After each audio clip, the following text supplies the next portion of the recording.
এই ফকিনীর বাচ্চা, তুই এখান থেকে গাড়ি সরা, এখানে আমি গাড়ি পার্কিং করব। আচ্ছা ঠিক আছে, আপনি কিছুক্ষণ ওয়েট করুন, আমি গাড়িটা সরিয়ে দিচ্ছি। এক্ষুনি সরাবেন গাড়ি এখান থেকে, এখানে না আমার গাড়ি পার্কিং হয়, নেক্সট আর কারোর গাড়ি হয় না। তাড়াতাড়ি আপনি এখান থেকে গাড়িটা সরাবেন, নাকি আমি গাড়ি ভাঙচুর করব। আরে এত কথা বলতেছেন কেন? আপনারা বলছেন না গাড়ি সরাইতে, যান এখান থেকে গাড়ি সরান, যান। আহা, আপনারা তো তাড়াহুড়ো করছেন কেন? আমি তো আপনাদের বলেছি আপনারা একটু 5টা মিনিট ওয়েট করুন। এই শুনুন, আপনার কথা শোনার মতন আমার কাছে টাইম নাই। এখানে শুধু আমার গাড়ি পার্কিং করি, এখানে আর কোনো গাড়ি আমি পার্কিং করতে দেই না। সো আপনি আপনার গাড়িটা এখান থেকে সরাবেন নাকি? দেখেন, আপনারা কিন্তু আমার সাথে খুব খারাপ ব্যবহার করছেন। আপনাদের কিন্তু কোনো রাইট নেই আমার সাথে এভাবে কথা বলার। বুঝলাম না, মানে তর্ক করার কি আছে? আপনি জানেন এই জায়গায় আমার গার্লফ্রেন্ড প্রতিনিয়ত গাড়ি পার্কিং করে, এখান থেকে আপনার গাড়িটা সরাইতে বলতেছি, গাড়ি সরাতে গাড়ি ভেঙে গেলাম কিন্তু করে দিলাম। আপনি কি বাংলা কথা বুঝতেছেন না? হ্যাঁ, কথা কি কানে যেতেছে না? আপনি জানেন ওকে, ও এই থানার ওসির মেয়ে, ও চাইলে না আপনি আর আপনার গাড়ি সহ থানায় নিয়ে যেতে পারে। আপনি যাইবেন এখান থেকে? এতক্ষণ আমার বেশ কি বলো তুই শুনতে পাস নাই? আমার বাবা এই এলাকার ওসি, আমি কিন্তু গাড়ি সহ তোকে থানায় নিয়ে যাব এখন। ও আচ্ছা, আপনার বাবা ওসি দেখে তাই আমার উপর ক্ষমতা প্রয়োগ করছেন। আচ্ছা, আপনারা কি জানেন আইনের ক্ষমতা কখন প্রয়োগ করতে হয়?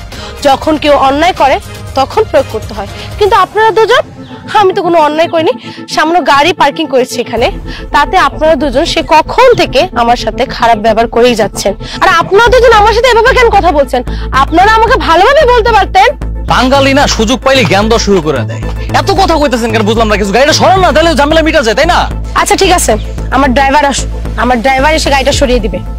কি ড্রাইভার? তোর আবার ড্রাইভারও আছে? বাহ, আমার তো তোকে দেখে মনে হচ্ছে তুই নিজেই একটা ড্রাইভার। কি শাড়িটার উপর খ্যাত হয়ে বসে আছিস।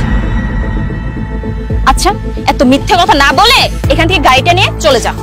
আমি একটা কথা কই, এই শাড়িতে না আসলেই খ্যাত লাগতেছে। কি বললেন? আমি শাড়ি পরেছি দেখে আমি খ্যাত? আমি ড্রাইভার? আপনাদের মন মানসিকতা এতটাই নিচু? আর আপনি বার্গেনিং কেন করতেছেন? এত করে বলা হইতেছে আপনি সরে যান, তাহলেই তো হয়। ফাইজলামি শুরু করছেন নাকি? ম্যাডাম কি হয়েছে? এই দুজন সে কখন থেকে কন্টিনিউয়াসলি আমাকে অপমান করে যাচ্ছে। স্যার আপনি ভুল করতেছেন, আপনার একটা মিস্টেক হইতাছে। আপনি ফকির মেরে ম্যাডাম কেন করে ডাকতেছেন তাই তো বুঝলাম না। থামুন আপনি। আরে আপনি ওসি স্যার মেয়ে না? আপনি জানেন উনিকে? উনি আমাদের এই জেলার জেলা কালেক্টর।